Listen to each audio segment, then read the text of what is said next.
Margaret stood at the window of her house on Maple Street, watching the silver sedan pull into her driveway. She was 72 years old, with hair the color of winter clouds and eyes that had seen more than most. Her hands trembled slightly as she smoothed down her cream cardigan. She knew who was in that car. It had been 3 years since she'd last seen her daughter, Patricia. 3 long years of silence, of unanswered phone calls, of birthdays marked only by the absence of a voice she'd once known better than her own. The doorbell rang. Margaret walked slowly to the door, each step measured and deliberate. She opened it to find Patricia standing there, but she wasn't alone. Beside her stood a man Margaret had never met, tall and serious-looking in an expensive suit. Behind them, a security guard waited near the car. "Hello, Mother," Patricia said. Her voice was cool, professional. The warmth Margaret remembered from childhood had been replaced by something harder, something that hurt to hear. "Patricia," Margaret whispered, "it's so good to see you." "We need to talk,"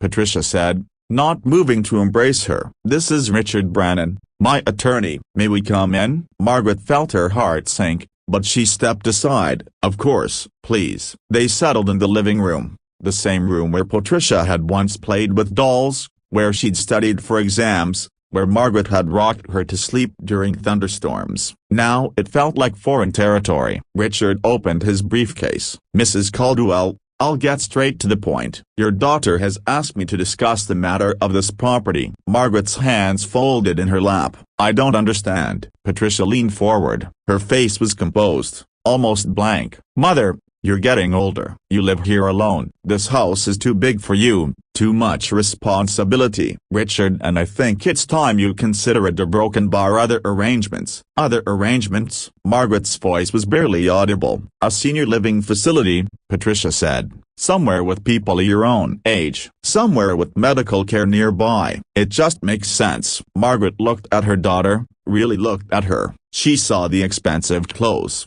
the professional haircut, the diamond earrings. She also saw something else, a hardness around the eyes, a tension in the jaw. This wasn't the little girl who used to pick dandelions in the backyard and call them wishes. "And the house?" Margaret asked quietly. Patricia glanced at Richard. He cleared his throat. "Mrs. Caldwell, your daughter believes that selling the property would provide you with funds for your care, and a broken bar and provide her with her inheritance while I'm still alive to see it spent," Margaret finished. The words came out calmer than she felt. Patricia's face flushed. "That's not fair, Mother. I'm thinking of your welfare." "Are you?" Margaret stood up slowly. Her legs felt unsteady, but her voice grew stronger. "Are you really, Patricia, or are you thinking of the beach house you want, the one you mentioned to your brother last Christmas?" "You talked to David?" Patricia's eyes narrowed. "I talk to your brother every Sunday," Margaret said. "He calls me every single Sunday, sometimes during the week too,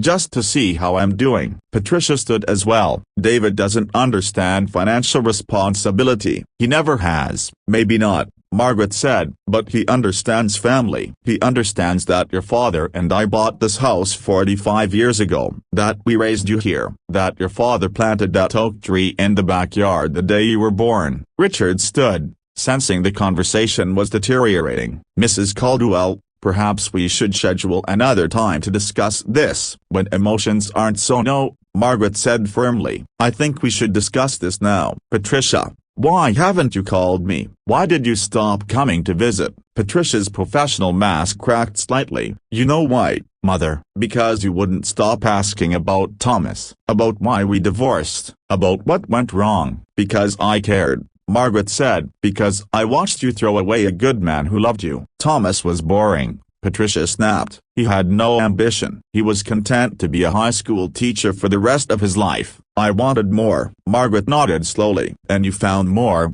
didn't you? With your boss?" "With Martin." The room went silent. Patricia's face went white, then red. "That's my private business." "It stopped being private when you left Thomas for Martin," Margaret said. "When you asked me to lie to Thomas about where you were. When you asked me to be part of your betrayal." "I never asked you to lie," Patricia said, but her voice lacked conviction. "You asked me not to tell him about the business trips," Margaret said. "You asked me to make excuses when he called looking for you." "That's the same as lying," Patricia, and I told you I wouldn't do it. Richard cleared his throat. Perhaps I should wait in the car. That might be best, Margaret said gently. This is family business. After Richard left, Patricia sat back down. For the first time since arriving, she looked less like a corporate executive and more like the daughter Margaret remembered. I thought you'd understand, Patricia said quietly. I thought you'd support me. Margaret sat down across from her. I do support you. I always have. But I won't support dishonesty. I won't support hurting people who love you. Thomas got over it,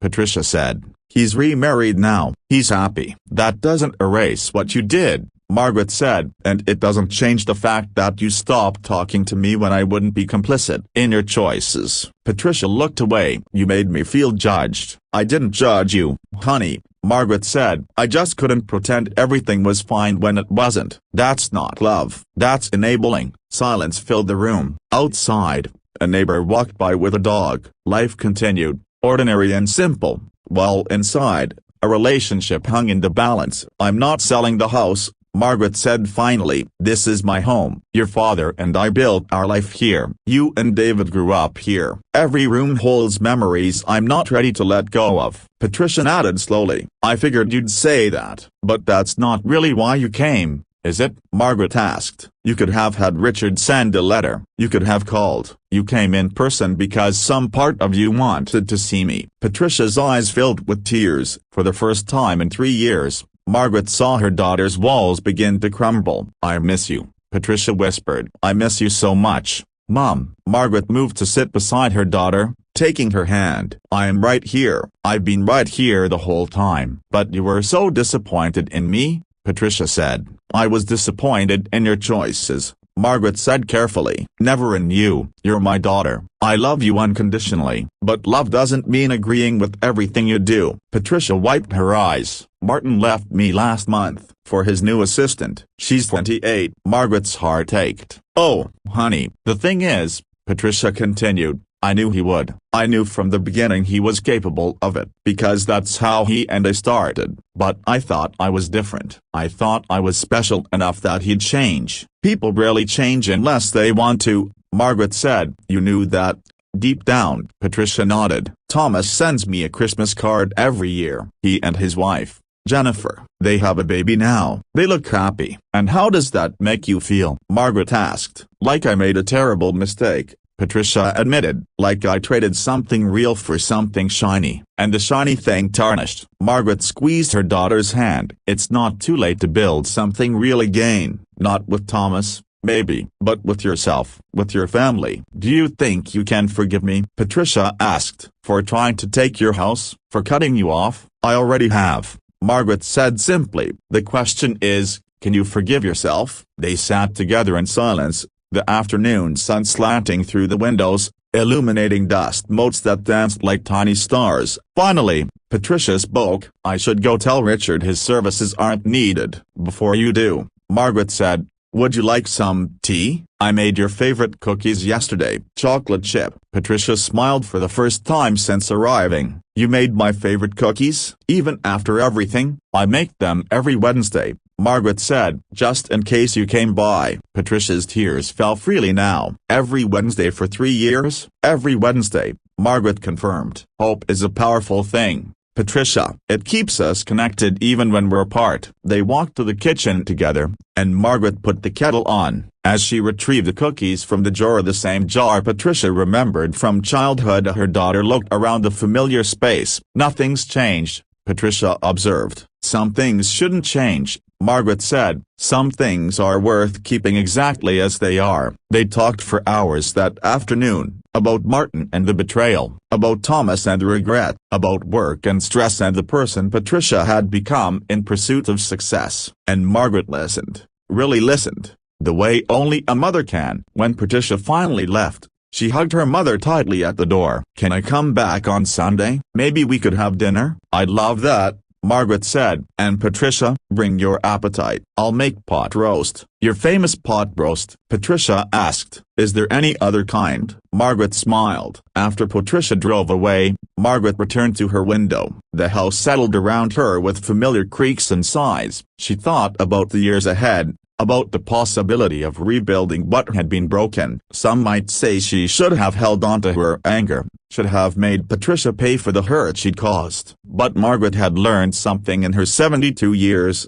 Revenge might satisfy for a moment, but forgiveness heals forever. Besides, she thought, touching the silver frame that held a picture of her late husband, life was too short for grudges, too short for pride, too precious to waste on anything but love. The oak tree in the backyard swayed in the evening breeze, 45 years old and still growing, still reaching toward the sky. Just like second chances, Margaret thought, always possible, always worth the wait. In the end, the house on Maple Street remained standing, filled with memories and the promise of new ones yet to come. Because sometimes, the greatest victory isn't in winning up, it's in welcoming someone home.